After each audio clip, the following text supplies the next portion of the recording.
앞서는 이제 세기경에서는 세상의 기원이라고 이제 초벌련에서 부제를 달아놨는데, 번역이죠. 세기경을 번역한 건데, 우리로 입장에서는 세상의 기원이죠, 그죠? 색계에서 떨어져서 중생들이 이제 우리가 지금 이해하는 그 인간의 모습으로 이렇게 변화하는 그 과정들을 좀 전에 봤잖아요. 원래는 날아다니고 음식도 안 먹고 하는 그런 중생이었는데, 우리와 비슷하게 사유하고 이제 쌀을 먹는 그런, 또 남녀가 분화되는 그런 모습까지 봤으니까, 이게 이제 중생이 좀 타락해 가는 과정으로 볼 수도 있고, 또 세상의 기원으로 볼 수 있는 거예요.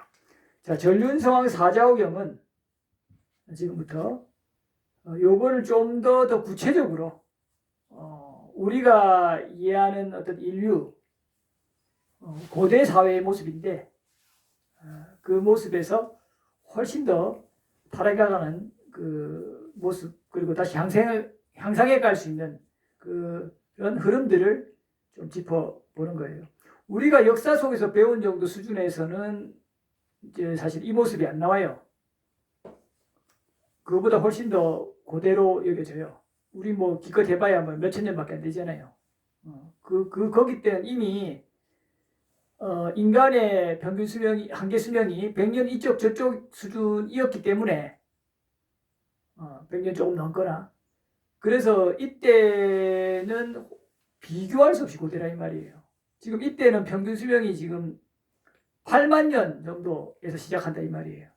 아까 우리 세기경에서 마지막에는 평균 수명이 8만 년이 넘을 거예요. 8만 년이 넘는 정도에서 이제 왕이 처음에 출연한 거고, 마하삼바타라고 뽑았죠. 지금은 이제 이미 그렇게 한참 이후에 마하삼바타가 굉장히 이미 힘을 가졌을 때, 그때의 어떤 시점을 시작으로 해서 인류의 타락과 향상의 역사를 살펴보기 때문에, 그때 평균 수명이 한 8만 세 됐단 말이죠. 그럼 우리가 아는 한 5천 년, 10,000년 역사라 해봤자 인간의 한계 수명이 한 뭐 100살 좀 넘었을 수 있겠지만 평균 수명은 훨씬 낮았겠죠. 그러니까 이때하고 시차가 엄청난 거예요. 몇 천만 년, 뭐 몇 억만 년, 몇 십억만 년인지 알 수 없는 거예요. 자, 그 시점에서 이제 보겠습니다. D가니까 26 전륜성왕 사자오경입니다. 자, 이와 같이 나는 들었다. 어느 때 세종께서는 마가다에서 마툴라에 머무셨다. 마가다는 아까 말씀드렸다시피 인도 당시 16국 중에 가장 강대한 두 국가가 있다고 그랬죠. 마가다국, 고살라국. 그런데 이 마가다국이 나중에 인도를 다 통일해요. 그래서 마우리아 왕조라고 들어봤죠. 이 마가다 지금 요 왕들의 좀 후손이잖아요. 후손이 그 대표적인 분이 누구예요? 아소카 대왕이잖아요. 그래서 그분이 전륜성왕처럼 거의 불리는 그런 사람이잖아요. 인도 거의 전역을 통일하고 나중에 칼을 다 내려놓고 선정을 베푸는데, 그 불교를 굉장히 중시켰잖아요. 나중에 너무 불교 쪽으로 해가지고 낭비해가지고 비판도 많이 이제 내부적으로 대신들 실했겠죠. 그렇게 됐다고 나오는데, 어쨌든 간에 그게 마가다국이에요. 빈비사라 왕의 아들이 아자타 사투였죠. 그 아버지인 빈비사라 왕이 수다원인데 그 15세에 왕위에 올라서 42년간 재위해요. 그러니까 한 67세 정도에 돌아가신 거죠. 부처님보다는 이 마가다국의 왕인 빈비사라 왕이 5살 어리다고 나와요. 그러니까 부처님 한 72세 정도의 2, 3세 요때에 빈비사라 왕은 죽고 굶어 죽고, 그죠? 그 빈비사라 감옥터도 지금 있죠. 라즈기리에. 고살라 왕은 80세까지 부처님과 같은 나이로 그죠? 조금 일찍 가신 이런 거예요. 자, 그 마가다입니다. 그때 부처님께서 비구들이라고 부르시니까 세존이시여라고 응답했죠. 늘상 수행이 핵심이에요. 그래서 부처님께서는 자신을 섬으로 삼고 자신을 귀처로 삼고 자등명, 법등명 그 얘기죠. 여기서 그래서 이걸 좀 풀어보면 자기의 법기의 그리고 법등명 법기의 이렇게 나오는 거예요. 이걸 줄이니까 자등명, 법등명 이렇게 되는 거예요. 자, 이렇게 해서 그러면 어떻게 비구는 자신을 섬으로 삼고 자신을 귀처로 삼아 남을 귀처로 삼아 머물지 않는가라고 이렇게 설명하는 그 자세한 내용이 1번의 그 다음 단락, 세 번째 단락에 비구들이여 비구는 몸에서 몸을 관찰하며 머문다. 세상에 대한 욕심과 싫어하는 마음을 버리면서 근면하게 분명히 알아차리고 마음 챙기는 자 되어 머문다. 느낌들을 또 마음들을 법에서 법을 이렇게 다 관찰하는 이것이 사념처 수행이고요. 이 사념처 수행이 바로 자기 자신을 자등명하는 것이고 또 법등명하는 거예요. 딴 데서 찾는 게 아니라 이 말이에요. 자, 이렇게 여러분들이 자등명, 법등명하는 최고의 방법이 사념처 수행이라고 그랬죠. 그 사념처에서 딱 한 자만 뽑아봐요. 핵심적인 게. 그게 뭐예요? 염이잖아요. 그게 사띠예요, 사띠. 여러분들 사띠가 가장 중요합니다. 수행에서.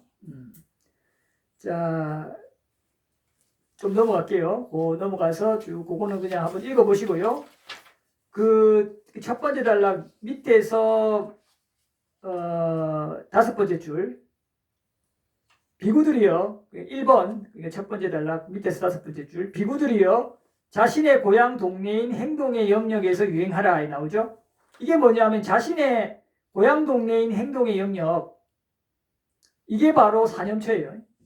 우리 비구들한테는 여러분들한테 설하는 게 아니라 이 말이에요. 그래서 자신의 고향 동네인 행동 영역에서 유행하는 자에게 말하는 내려앉을 곳을 얻지 못하고 이게 사념처를 계속 하니까 우리가 욕망이 안 끌려가잖아요. 이 마라가 천신으로서 욕계를 벗어나는 사람들을 벗어나지 못하도록 옥지에는 실존 인물로서 실존 존재로서 천신이니까 그 마라도 있지만 욕망으로서의 마라도 있어요. 그죠? 그러니까 이렇게 사념처에 전념하면 우리가 그 욕망에 끌려가지 않는다 이 말이죠. 여기는 욕망으로 그렇겠죠. 자, 그래서 말하는 대상을 얻지 못할 것이다. 비구들이 유익한 법들을 수지하기 때문에 이러한 공덕은 증량한다. 이렇게 부처님께서 먼저 비구들한테 이렇게 항상 법을 설하시고 그 다음에 이제 조금 관련돼서 수행 얘기 다음에 조금 지루해야 하는 또 비구들을 위해서일 수도 있고요. 겸사겸사 이렇게 좀 편안한 얘기를 좀 해주신 것 같아요. 자, 2번 비구들이 옛날에 다라넴이라는 왕이 있었다. 이때가 수명 8만 세 이상일 때거든요. 그 다음에 그는 전륜 성왕으로서 정의로운 분이고 법다운 왕이었고 사방을 정복한 승리자였으며 나라를 안정되게 하였고 7가지 보배를 두루 갖추었으니 윤보는 이제 그 바퀴라 그래요. 바퀴인데 이게 법다울 때 저절로 그 신통으로 바퀴가 돌아간다 그래요. 그래서 그 바퀴가 저절로 돌아가서 적당한 데 이렇게 딱 서고 또 이게 막 돌아다닌대요. 다른 나라에 가면 정복하러 가면 그러면 그 윤보가 제대로 돈다 한다면 이 왕이 아주 법답게 지금 하는구나라는 징표기 때문에 다른 나라의 왕들이나 신하들이 굴복을 한대요. 윤보가 돌아가는 걸 보면. 이게 좀 신령스러운 그런 보물인데 요건 좀 상징적인 의미가 있는 것 같아요. 그 다음에 상보는 이제 코끼리 아주 보배죠. 물론 이것도 설명을 날아다니는 코끼리 막 이런 얘기도 하는데 그냥 조금 그런 거를 좀 신화적으로 상징적으로 이해하시면 될 것 같아요. 이런 아주 코끼리가 대표적인 전투 무기잖아요. 그래서 그런 게 아주 튼튼한 코끼리 보배들이 많이 있다 이런 얘기를 생각하시면 돼요. 마보도 마찬가지고 그냥 보배보 이 보배보는 이제 이게 보물보자 쓰죠, 그죠? 이게 이제 뭐 주석서에는 빛나서 사방을 두루 비추는 녹주석 이렇게 나와 있는데 이런 보배도 충분한 거고 그다음 여인보는 뭐냐 하면 그 자기를 이렇게 시봉해주는 그 아주 사랑스러운 많은 여인들을 얘기해요. 그러니까 우리 보면은 아주 큰 무슨 왕들이 이렇게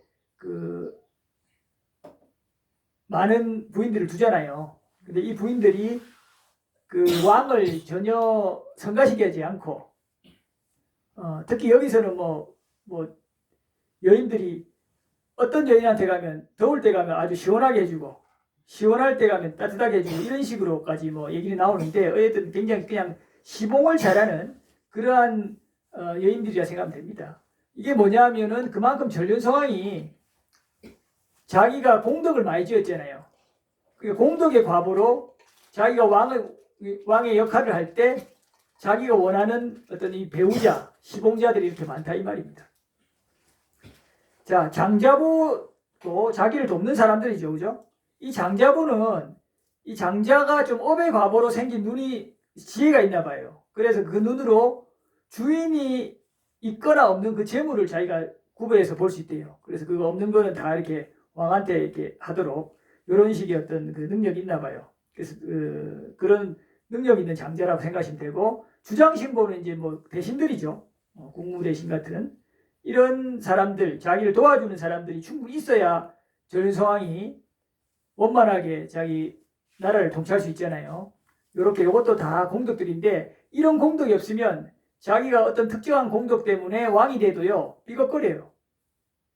우리 대통령이 돼도 주위에 대통령을 받쳐줄 국무총리부터 장관들 그 밑에 비서실 그죠? 뭐 민정수석 이런 사람들이 굉장히 탄탄하게 자기를 지지하고 받쳐주고 해야 되잖아요. 그 다음에 뭐 국회의원들도 마찬가지고 이렇게 해야 자기 한결같이 일을 잘할 거 아니에요. 그런 것처럼 그런 부분에 있어서 전륜성왕은 가장 원만한 공덕을 통해서 그걸 갖춘 사람을 보통 전륜성왕이라 그래요. 그리고 거기에 더해서 건강하고 또 부인도 많으니까 아들도 1000명이 넘어요. 근데 그 1000명이 넘는 아들들도 용감하고 헌칠하면서 적군을 잘 정복해요. 이렇게 공덕이 많게 조건 지어진 사람이 전륜성왕 역할을 하게 된다 이 말입니다. 그렇지 않은 사람들은 좀 삐걱거리죠. 어떤 사람은 다른 조건이 좋아도 자식이 부족하거나 혹은 와이프 복이 없거나 그죠? 신하 복이 없거나 막 이런 게 있잖아요. 어디 보면. 그렇지만 그런 공덕을 두루두루 지었던 존재가 보통 전륜성왕이 되기 때문에 이렇게 다 조건이 갖춰지는 거고 그래서 그는 바다를 끝으로 하는 전 대지를 징벌과 무력을 쓰지 않고 법으로서 승리하여 통치할 수가 있는 거예요. 이미 굉장히 많은 좋은 자식들이 용감하고 싸움도 잘하고 또 많은 이 조건들이 잘 갖춰져 있으면 그 위압감 때문에 그 밑에 적국들이 함부로 못하잖아요. 그런 존재들이 없으면 덤비죠. 자, 그렇습니다. 그 덕과 힘을 함께 갖추게 되는 거죠. 자, 부처님이 과거에 이렇게 전륜성왕을 한 경우가 엄청나게 많아요. 자해경, 안구따라니까의 자해경이도 나오고, 당신이 그 외에도 당신이 이제 그런 전생담을 얘기할 때 전륜성왕이었던 말씀을 하셔요. 자, 3번 보겠습니다. 자, 그때 달하레미 왕은 수백 수천 년의 수많은 세월이 지난 뒤에 어떤 사람을 불러서 여보게 이 사람아 그대가 만일 신성한 윤보가 물러가 고정되어 있는 장소로부터 떨어지면 나에게 알려다오라고 했대요.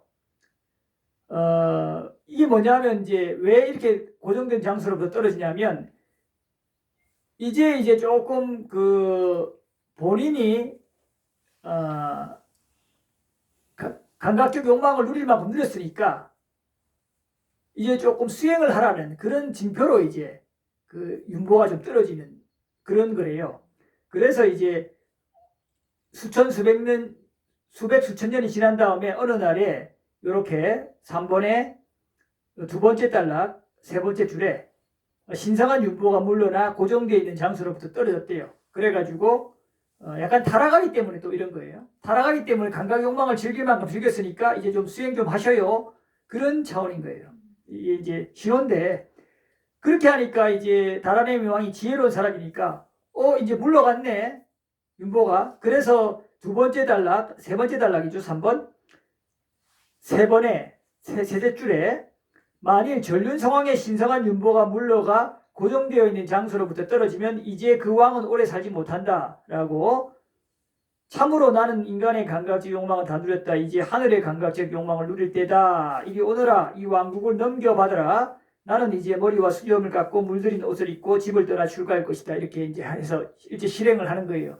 근데 보통 이런 신호가 와도 그 욕망에 휩싸인 사람들은 이렇게 합니까? 안 합니까?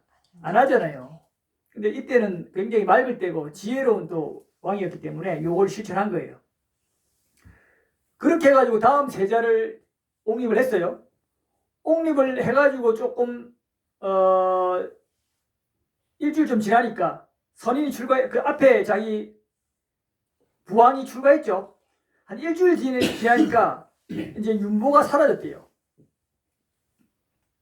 윤보가 이제 장소로부터 떨어졌었는데 이제 아예 사라졌대요. 그러니까 이제 그 저기 누구야? 그 아들이 대관식을 한 아들이 이제 불안하겠죠. 윤보가 정의의 상징인데 조금 처음에 물러 떨어져가지고 아버지가 안 되겠다, 내 출가를 한다, 너 왕해 이렇게 해가지고 했는데 아예 윤보가 사라져 보니까 불안하잖아요. 그게 어떻게 하겠어요? 아버지한테 가서 묻는 거예요. 아버지 이래서 사라졌는데 이거 어떻게 해야 됩니까? 이렇게 물을 거 아니에요. 그러니까 이제 저기 4번에 세 번째 단락에 이렇게 얘기하는 거잖아요. 왕이여, 그대는 이 신성한 윤보가 사라졌다고 언짢아하지 마라. 이 신성한 윤보는 선조들이 상속재산으로 물려준 게 아니다. 그대가 스스로 법다운 삶을 살아서 신성한 윤보를 굴려야 된다. 이렇게 얘기를 하는 거잖아요. 그래서 뭐라고 나와요? 그대가 그 다음 계속 성스러운 전륜 성왕의 의무를 잘 행하면서 보름의 포살일에 머리를 감고 나서 포살을 위해서 왕궁의 위층에 올라가 앉아 있으면 청개의 바퀴살과 태와 중심부가 있어 일체를 두루가 준 신성한 윤보가 나타날 것이라고. 이거는 일종의 상징이죠, 그죠? 본인이 이제 법답게 살면 이것이 나타나고 그렇지 않으면 사라지는 상징인데, 그러니까 이제 그러면 어떻게 하면 어떻게 구체적으로 해야 됩니까? 라고 묻는 거죠, 5번부터. 그래서 이제 그 성스러운 전륜성왕의 의무가 어떤 것이냐 물으니까 왕이 이렇게 얘기하죠. 그렇다면 참으로 그대는 법을 의지하고, 이때 법은 한 십선법이라고 생각하시면 돼요. 법을 존경하고 법을 존중하고 쭉 가는 거죠. 그렇게 하고 그 다음 줄에 그대의 백성들과 군대와 그 샤뜨리아들과 가신들과 바라문 장자 읍과 지방민들과 사문 바라문들과 짐승과 새들을 법답게 살피고 감싸고 보호하라. 이때도 동물들을 보호했어요. 훨씬 맑았기 때문에. 지금 보시면 우리가 지금 저기 고대나 중세나 이때는 동물권이 거의 없었잖아요. 근데 지금 다시 동물권이 조금 생기죠. 지금 동물권이 좀 생겨가잖아요. 좀 선진국일수록 함부로 죽이면, 그죠? 처벌하는데, 우리나라도 아마 길고양이나 개나 이렇게 죽이면은 조금 그거를 처벌할 아마 규정이 있을걸요. 근데 지금 저개발권 그런 거 없는 걸로 알고 있어요. 아직까지도. 근데 이 시대에도 이제 그런 게 있었다고요. 이미. 처벌까지는 아니더라도 이렇게 보호하라고 이미 그냥 모든 생명에 대한 존중 사상이 있잖아요. 그죠?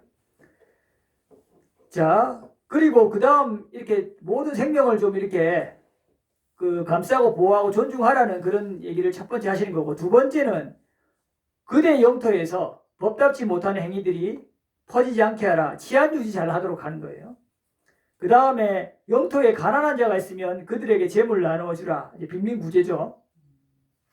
그 다음에 영토에서 사문 바라문들이 자만과 방일함을 금하고 인욕과 온화함에 헌신하여 살면서 각자 자신을 길들이고 자신을 제어하고 적정하게 하면서 머물고 있으니까 때때로 그들을 찾아가서 질문을 하라는 거예요. 존재하여 무엇이 유익한 거고 무엇이 해로운 거고 또 무엇이 비난받는 것이고 비난받지 않는 것이고 무엇을 받들어 행해야 하고 받들어 행하지 않아야 되고 무엇을 행하면 오랜 세월 제게 불이익과 괴로움이 있고 무엇을 행하면 반대로 오랜 세월 제게 이익과 행복이 있냐고 이렇게 이제 물으라는 거잖아요. 출가 수행자를 존중하는 거죠. 여러분들 이 구절을 어디서 앞서도 봤어요. 일본에. 업분석의 짧은 경에서 봤죠. 요거를 잘하면 내 생에 어떻게 태어난다 그랬어요. 사문바라문을 찾아가서 질문을 잘하면 많이 하면 네? 통찰지를 타고난다 그랬잖아요. 안 하면 우둔해지고 그죠? 자, 그 얘기예요. 그렇게 해서 불선업을 해로운 것을 없애버리고 유익한 것을 수지한다. 이것이 전륜성왕의 의무라고 이렇게 얘기를 해주니까 그 아들 왕은 그렇게 하겠습니다라고 얘기한 다음에 열심히 이제 전륜성왕의 의무를 행한 거예요. 그죠? 그러니까 이제 보름보살일에 그렇게 한 다음에 보름보살일에 머리 감고 보살하려고 딱 하니까 이제 신성한 윤보가 나타나는 거예요. 그렇죠? 그러니까 이제 그 왕이 어떻게 하겠어요? 와, 내가 이제 진정으로 전륜성왕이 됐구나라고 스스로가 좀 자부심을 이제 갖게 되는 거예요. 자, 그리고 6번. 그래서 이제 본격적으로 그 왕이 이제 의식을 치르는 거예요. 한쪽 어깨가 드러나게 우릇을 입고 두 번째 줄 왼손에 물병 들고 오른손으로 윤보에 물을 뿌리면서 윤보가 돌아가기를 하니까 이제 윤보가 동쪽으로 돌아갔대요. 돌아가면서 이제 이건 상징으로 이해하면 돼요. 돌아가면서 그 적국으로 향하는 거예요. 적국으로 향하니까 이제 그 전륜성왕은 군대를 데리고 따라가는 거예요. 근데 아까 말했죠. 서두에 윤보가 돌아가는 거는 이 왕이 법답게 한다는 반증이니까 이 윤보를 따라가서 그냥 위세만 보여주면 알아서 적국의 왕들이 어때요? 어우, 이 법답게 하시는구나 해서 자기가 고개를 숙이는 거예요. 근데 이런 거는 옛날에 우리 그 중국 고대에 보면 천자 얘기 나오잖아요. 이제 봉건 사회에서 그래서 그 항상 그때도 나와요. 우리 중국 유가 고대 어떤 문헌들 이런 데도 항상 그 신호들이 있거든요. 점치기도 하고 막 그러는데 그런 천자 하늘에서 저기 부여받았다 이렇게 생각하는 거죠. 법답게 하면 제후국이죠. 다 땅을 다잡아준 이 제후들이 항상 숙이고 이렇게 한 그런 내용들이 있어요. 비슷한 그 흐름으로 간다 이 말이에요. 이때는 그 지금 우리가 아는 그 춘추시대 이전에 천자국 나라들은 기껏 해봐야 뭐 몇천 년 안 되잖아요. 3, 4천, 5천 년 이렇게밖에 안 되지만 이건 훨씬 길죠, 그죠? 훨씬 그 이전 얘기예요. 자, 그래서 이렇게 적국왕들이 6번 두 번째 단락 적국왕들이 어서 오십시오 환영합니다 이렇게 충고를 해주십시오 이렇게 윤보를 보니까 그냥 숙이는 거예요. 그러면 편안하게 싸울 필요 없이 세 번째 단락에 생명을 죽이지 마라. 주지 않는 것을 가지지 마라. 삿된 음행하지 마라. 거짓말, 술 마시지 마라. 자, 이렇게 다 5개를 얘기하고 그 다음 하나 더 하는 거예요. 적당한 것만을 먹어라. 5개 플러스 1이죠. 요것만 얘기하는 거예요. 그러면 알아서 적국의 왕들이 전륜성왕에 복종했답니다. 그리고 요거 다시 이제 아까는 방향을 북쪽으로 향했는데 이제는 동쪽, 남쪽, 서쪽 이렇게 계속 하는 거예요. 처음에 동쪽으로 갔죠. 동쪽으로 갔다가 이번에는 다시 남쪽, 서쪽, 북쪽으로 가는 거예요. 그러니까 각 방위마다 다 가니까 윤보 따라가니까 그쪽 지역에 있는 적국들이 다 동일했고 복종한 거예요. 똑같이 그래서 이렇게 5개에다가 적당한 것만을 먹어라 이렇게 설에만 줘도 이제 전 지역들을 정복하게 되고 그 이후에 다시 이 윤보가 수도로 돌아와서 자기 원래 있던 위치에 딱 고정되는 거예요. 이게 좀 상징으로 봐야 돼요. 자, 이렇게 했는데, 그럼 다시 원점이죠. 이렇게 하고 이제 그 전륜성왕은 전 지역을 다 정복했으니까 이제 관광 욕망을 즐기면서 편하게 살 거 아니에요. 사는데 그러면 아까 첫 번째 왕이 뭐라 그랬어요?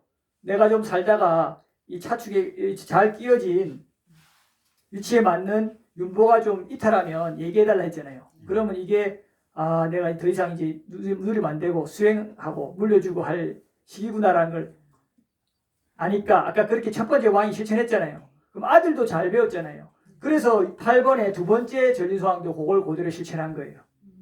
세 번째 왕도 네 번째, 다섯, 여섯, 일곱 번째 그 여섯 번째까지 잘 실천했어요.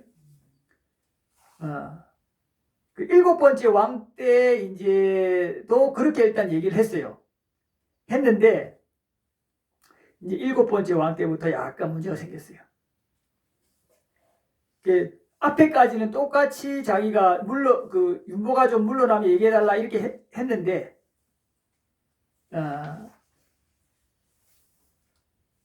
그 정도의 장소로부터 떨어진 나에게 알려달라 했잖아요. 그러면 이제 그때부터 뭐 해야 돼요? 그 앞서 왕들이 했던 그 수행도 하고 그죠? 물려주고 법다운 걸 해야 되잖아요. 근데 그거를 이제 안 한 거예요. 그러니까 일곱 번째부터는 아니 했는데 일곱 번째까지는 잘 됐는데 여덟 번째 왕부터는 그걸 그대로 안 한 거예요. 그래서 이제 9번 갑니다. 자, 여기부터 문제 발생하는데 그 아까도 앞에 제일 먼저 해서 뭐라 했습니까? 첫 번째 왕이 자기가 그 출가하고 나서 그 징조가 있으니까 윤보가 옮겨진 징조가 있으니까 출가하고 나서 일주일 지나니까 윤보가 사라져 버렸잖아요. 그러니까 아들이 와갖고 배야하면서 이거 큰일 났는데요 이래 된 거잖아요. 여덟 번째 으샤트리아 된 왕이 된 이 왕도 그 일이 있었는데 윤보가 사라졌는데 이제부터는 화는 났는데 그런 걸 안 한 거예요. 안 하고 이제 그 얘기 나오는 거예요. 자, 9번에 그래서 이제 두 번째 단락에 그 대관식을 한 왕이 바퀴보배가 사라진 거에 대해서 언짢았지만 자, 여기서도 다릅니다. 내용이. 그러나 그는 왕이었던 선인에게 다가가서 성스러운 전륜성왕의 의무에 대해서 묻지 않은 거예요. 묻지는 않고 앞에 일곱 번째까지 왕은 다 물었으니까 문제 없었잖아요. 근데 여덟 번째부터는 묻지 않고 어떻게 했냐면 그는 참으로 전체 왕국을 직접 다스렸어요. 이게 문제죠. 여러분들 직접 다스리면 좀 이렇게 법답게 다스리는 게 아니고 자기가 관여하잖아요. 그러면 당연히 탐진치가 증량되죠. 그렇게 직접 다스리니까 아니야 다를까 그가 전체 왕국을 직접 다스리자 이전의 왕들이 성스러운 전륜성왕의 의무를 행하던 그 이전처럼 번창하지 않은 거예요. 그러니 이제 신하들이 걱정이 되죠. 그 밑에 단락. 그래 걱정이 돼가지고 이제 그 9번 마지막 단락에 이러는 거예요.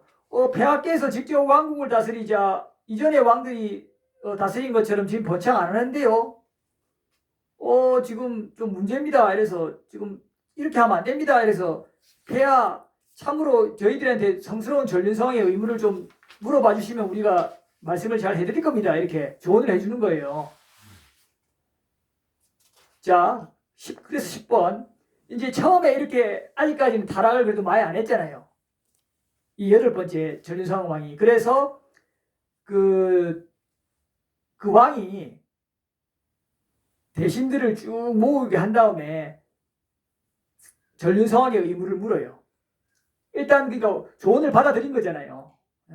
바로 이렇게 바로 타락한 게 아니라 조금 타락하다가 아차 해서 그럼 뭐 어떻게 하면 되는데 물어본 거예요.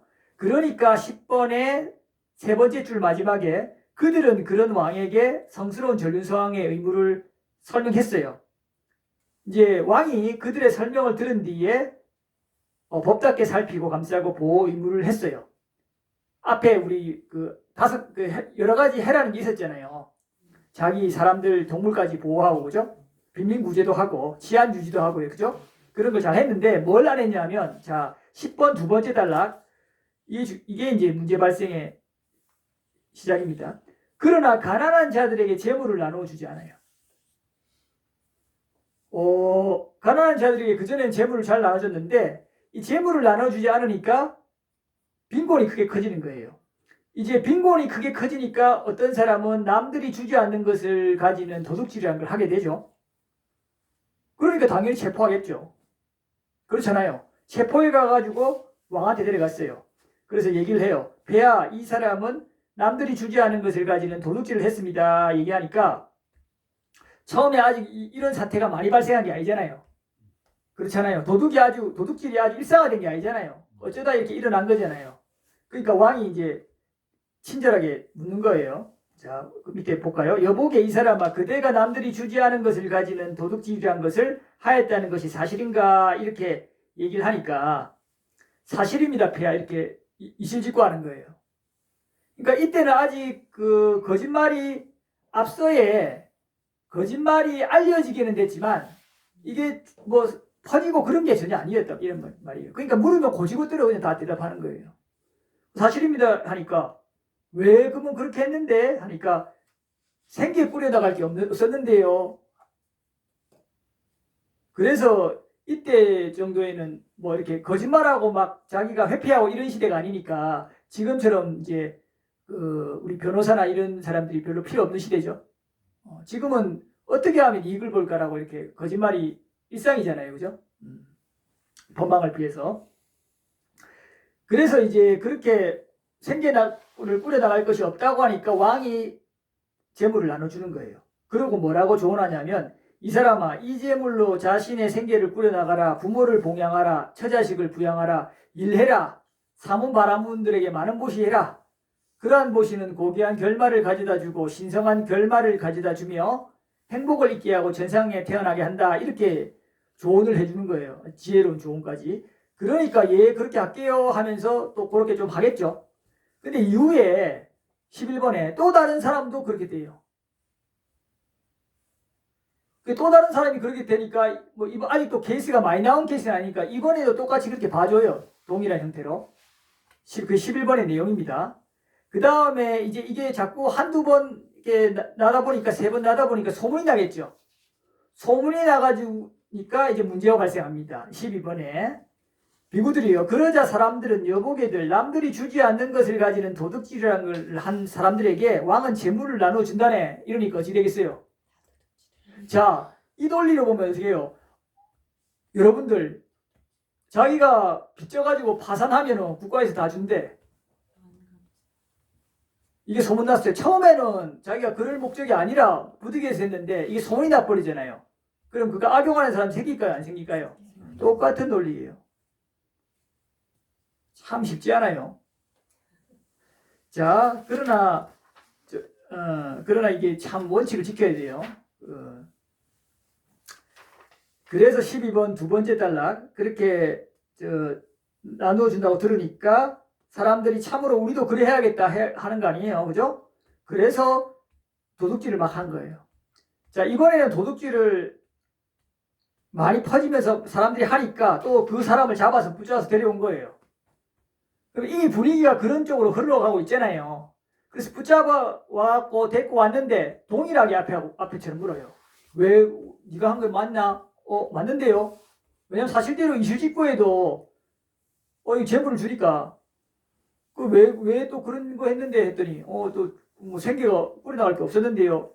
근데 이제 이미 퍼지기 시작하니까 왕이 이제 한편으로 걱정하는 거예요. 그래서 한번 보겠습니다. 그러자 대관식을 한 크샤트라 왕에게 이런 생각이 들었다. 내가 만일 남들이 주지 않는 것을 가지는 도둑질이라는 것을 하는 사람마다 재물을 나눠준다면 주지 않는 것을 가지는 것이 크게 증가할 것이다 라고 생각한 거예요. 이게 합리적이죠. 그런데 이제 여기서 약간 아쉬운 게 있어요.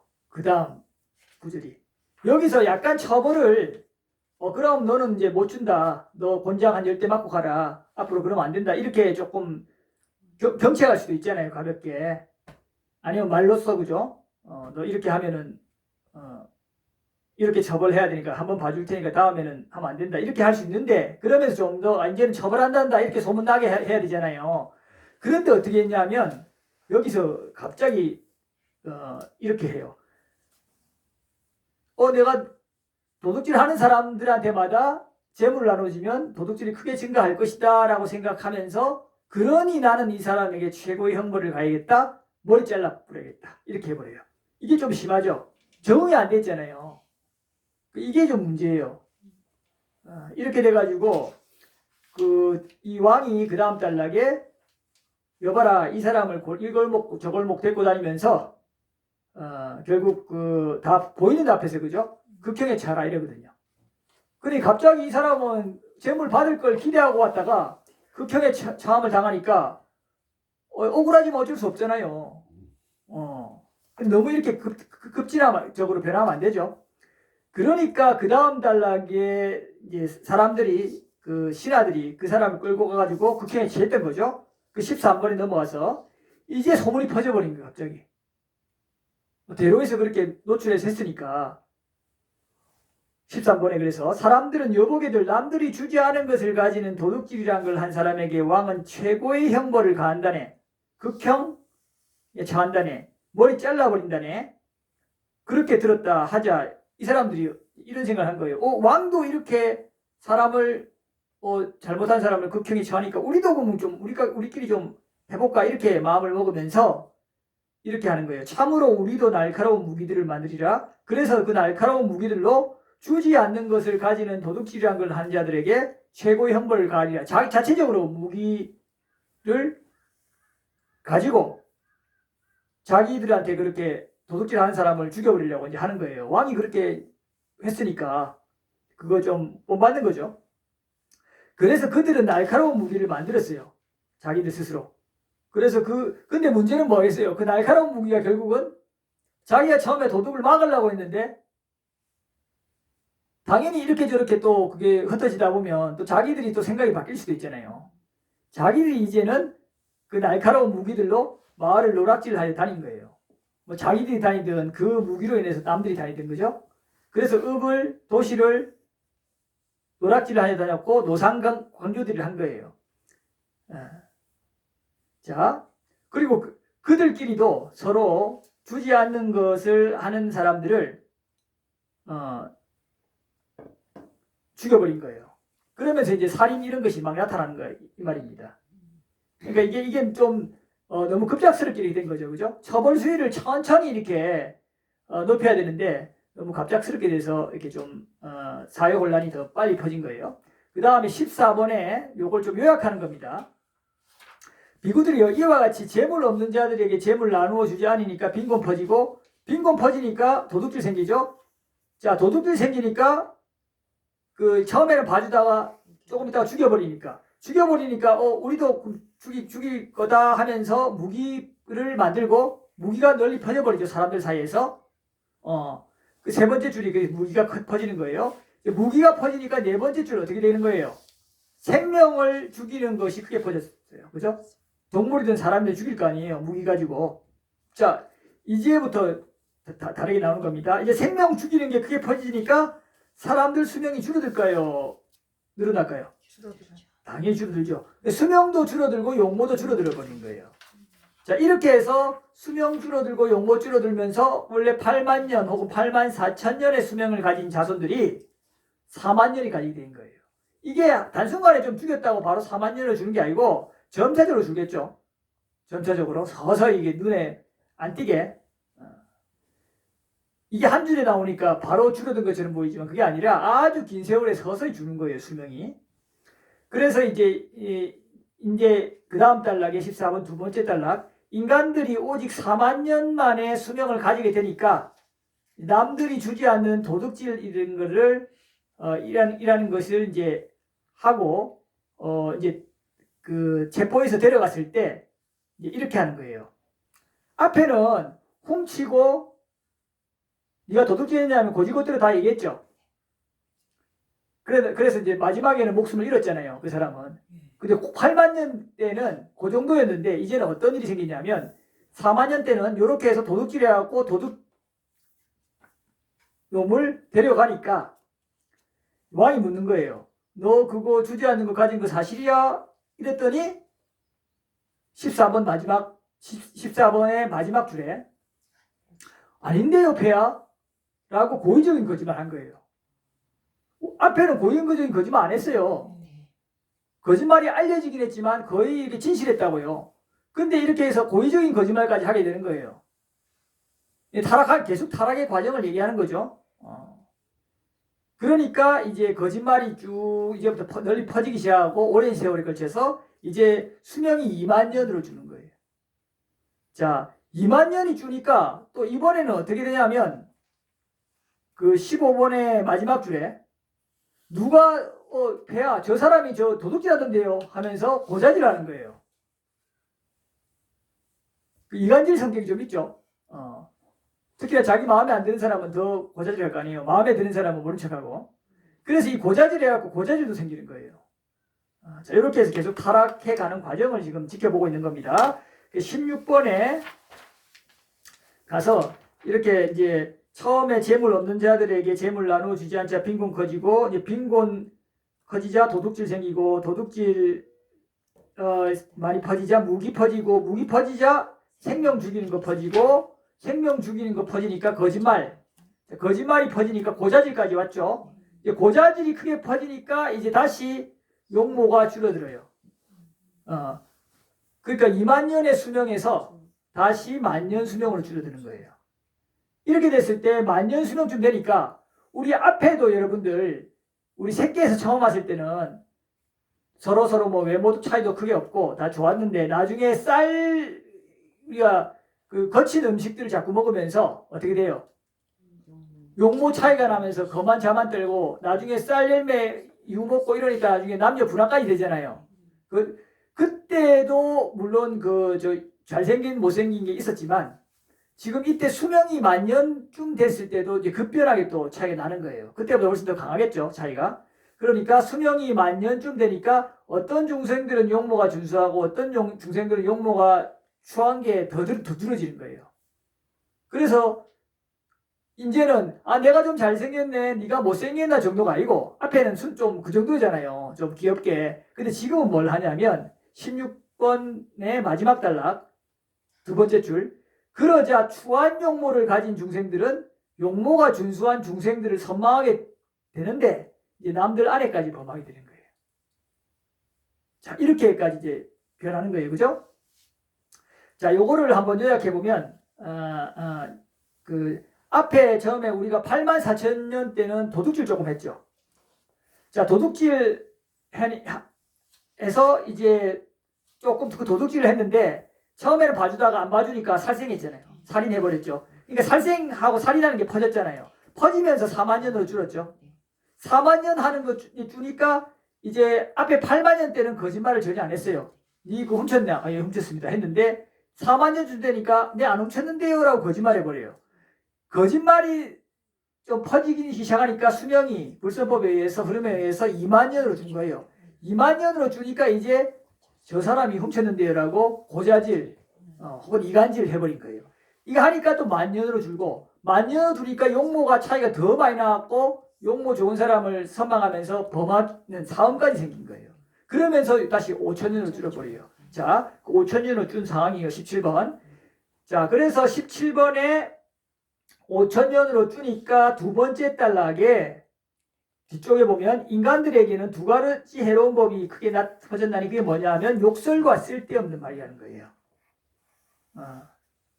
자, 그렇게 이 또 욕설과 쓸데없는 말이 퍼지니까 5,000년 수명을 가진 존재들이 2,500년으로 바뀌고 또 2,500년 만에 그 다음 단락 수명만 가지게 되자 탐욕과 악의가 퍼졌대요. 그 10불성법에서 탐욕 악의이죠. 그 다음에 이제 그 2,500년 수명에서 이제 다시 1,000년으로 줄죠. 탐욕악이 퍼지니까. 그러니까 1,000년만 가지게 됐는데 이 1,000년만 가지게 되니까 10불선법의 마지막이 뭐예요? 삿된 견해죠. 이 삿된 견해가 퍼진 거예요. 그러니까 10불선법이 다 나타나는 거예요. 다 나타나는 것이 평균 수명이 언제다? 1,000년이다. 10불선법이 횡행하게 된다. 이 10불선법에서 그 이제 삿된 견해가 퍼지니까 이제 나타나서 이제 퍼지니까 이제는 500년으로 줄어들어본 거예요. 1,000년쯤 되니까 이게 10불선법이 다 나타났는데 그것이 이제 나타나서 그것이 강화되니까 500년으로 준다 이 말이죠. 이제 500년으로 주니까요. 17번에 4번, 5번째 단락이죠. 비구들이요, 인간들이 오직 500년의 수명만 가지게 되자 인간들에게는 세 가지 해로운 법들이 크게 퍼졌나니 그것은 비법을 좋아함, 불평등을 당연시함, 삿된 법의 얼매입니다. 지금은 비법 좋아하죠. 전법 안 좋아해요, 결코 여러분들. 그러니까 전법 안 좋아하는 걸 당연시해야 돼요. 지금은 500세가 아니라 100세에서 떨어지는 시점이라고 보여져요. 가면 갈수록. 그러니까 이거는 지금 법을 좋아하지 않을까 이렇게 생각한 접근 자체가 여러분들 이 부처님 말씀에 입각한 흐름에 보면 스스로가 힘들어지는 결과를 초래할 수 있어요. 그런 마음가짐이.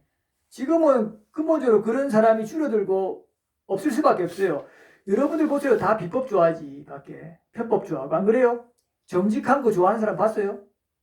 네가 바보라 그래요. 어떻게 하면 법망을 피해서 이익 보려고 그러고. 물론 법이 항상 옳지도 않지만 항상 옳은 건 아니잖아요. 이렇게 지금 가는 거예요. 지금 이 비법 좋아하죠. 불평등 당시하잖아요. 지금 우리 불평등 당시하잖아요. 엄청 부유한 사람. 아까 앞에 보세요. 집 없이는 다 평등했잖아요. 가져오고. 그 다음 집 생기니까 축적하고. 이렇게 아주 미세하게 생겼는데 지금은 일론 머스크와 저기 가난한 사람들 비교해보세요. 재산 차이가 얼마나 나요. 그거 당연시 하잖아요. 전혀 비판적인 생각 없죠. 자, 그리고 삿된 법의 얼매이잖아요. 비법 좋아하는 것과 같은 맥락인데, 자, 이렇게 해서 이 세 가지 법이 퍼지니까 이제는 250년으로 주는 거고, 어떤 자들은 200년 수명만 갖는 거예요. 자, 이제 밑에 단락, 인간들이 오직 250년의 수명만 가질 때 인간들에게는 이러한 법들이 크게 퍼졌나니 어머니 공경 안 하고 아버지 공경 안 하고 사문 공경 안 하고 바라문 공경 안 하고 집에서 연장자를 공경하지 않는 거예요.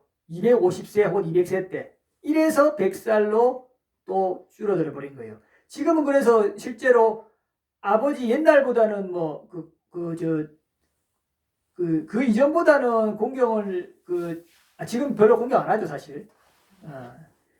근데 몇십 년 전에는 공경을 많이 했잖아요. 근데 이 속도가 너무 빠른 것 같아요, 우리나라가. 좀 점진적으로 발전해 왔으면 사실은 좀 오랜 기간 걸쳐서 우리 문화가 좀 해체가 서서히 됐으면 괜찮은데 이게 거의 농경사회 수준에서 1950년대 전 농경사회 수준이잖아요. 산업사회 이제 정보화 사회 이렇게 급속도로 바뀌면서 발전하면서 지금 전통 문화들이 거의 너무 빨리 해체돼가지고 지금 불과 몇십 년 만에 그때와는 상상도 못하게 다르게 생각하잖아요. 그 세대를 지금 8, 90 정도 된 분들은 다 공유하고 있잖아요. 여러분들만 해도 한참 변하니까 완전 그때 전근대 사회 수준의 그런 건 경험 못했겠지만 그렇잖아요. 그래서 지금 시대는 확실하게 어머니 아버지 공경 안 하고 그러니까 사문 수행자 바라문 수행자 이런 사람을 공경하는 시대가 아니라고요. 그러니까 다 함부로 하는 거예요. 그 사람들이 선체에 가겠어요? 악체에 갈 수밖에 없는 조건이라니까요. 부모님한테도 함부로 하니까. 그리고 집에서 연장자도 조금 아직까지는 미세하게 남아있는데 이거 이제 우리 20년, 30년 지나면 여러분들 자식 세대, 손자 세대 이거 거의 없겠죠? 이래 되는 거예요. 지금 이거 굉장히 하여튼 이게 좀 가볍게 생각할 일이 아닙니다. 그죠? 자, 이렇게 해서 자, 18번에 이제 요거 마무리 지을게요. 자, 이렇게 해서 계속 도덕적으로 타락해 오다가 이 도덕적 타락과 우리 한계 수명은 괴를 같이 합니다. 이렇게 인간의 자손들이 10살의 수명만을 가지는 때가 있는 거예요. 그렇게 계속 타락하다가 그때는 자, 같이 한번 읽어볼까요? 인간들의 수명이 10살이 되는 때에는 5살 된 여자아이가 결혼 정년기가 된다라는 거예요. 놀랍죠, 그죠? 참, 우리 지금도 환경 호르몬의 변화로 2차 성징이 상당히 빨라지고 있어요. 아마 9세, 10세, 11세 어디 지금 같은데, 그죠? 조숙증이 많이 지금 일어나잖아요. 그러니까 이게 지금 허황된 얘기가 아니죠. 계속 빨라지고 있잖아요, 지금. 그래서 이렇게 해서 인간들의 수명이 10살이 되는 때는 자, 버터기름, 생버터, 참기름, 꿀, 사탕, 수수즙, 소금과 같은 이런 맛들이 사라질 것이래요. 여러분들 지금 많이 드세요. 여러분들이 물론 돌아가실 때까지는 이런 게 사라질 리는 없겠지만은 언제 어떻게 될지 몰라요. 그리고 인간들이 수명이 10살이 되는 때는 꾸두루사카라고 하는 음식이 최고고 음식이 된다 이 말이에요. 이게 주석서에는 호밀 같은 빵 그런 거라 얘기하는데 그만큼 여러분들 환경이 다 오염돼서 척박해진 시대에 음식이 뭐가 있겠어요? 폐허된 때. 그래서 이런 폭폭한 게 최고의 음식이 된다 이 말이에요. 자, 이런 시대에 살고 싶어요? 아니요. 여러분들이 인간으로 계속 윤회하다 보면 이거 거쳐야 돼요. 근데 이때 여러분들이 태어나면은 선업을 질 수 있겠어요? 다 서로서로 죽이려고 그러는데 여러분들도 그 조건에 때문에 죽여서 당연히 거의 대다수가 악취에 가니까 악취에 간다 이 말이에요. 그 악취에 가서 엄청나게 오랜 윤회를 수천 번 수만 번 악취에서 헤매다가 선처로 온다 한들 만신창이 돼 있는데 어차피 수축하는 시대는 계속 해갖고 여러분들 고생해서 다시 올라오긴 할 거 아니에요. 아무리 악인이라도 어쨌든 지옥에서 다 하면 올라오잖아요. 과부 받고. 그렇지만은 그 수천 번 윤회, 수만 번 윤회, 수십만 번 윤회할 동안 그 만신창이 되는 그거를 아니 1시간이 아니라 하루도 견디면 너무 괴로운데 이게 여러분들 가볍게 생각할 게 아니라 이 말이에요. 자, 그래서 자 이렇게 얘기하시는 거예요. 그 호밀빵 같은 퍽퍽한 게 최고의 음식이 되는데 마치 지금 이 시대의 흰쌀밥에 고기 반찬이 음식들 가운데 최고인 것처럼 인간들의 수명이 10살 될 때는 그 꾸두루사카가 음식들 가운데 최고가 될 것이다. 참 지금도 흰쌀밥에 고기 반찬이 최고죠. 안 그런가요, 여러분들? 이건 뭐 다른 음식도 많지만은 그 잘 벗긴 흰쌀밥에 겉결을 벗기는 그다음에 고기 맛있게 해서 그게 최고 반찬이잖아요. 요즘도. 자, 그런 겁니다. 자, 여기까지 하고 뒷부분은 좀 쉬었다가 마무리하겠습니다. 자.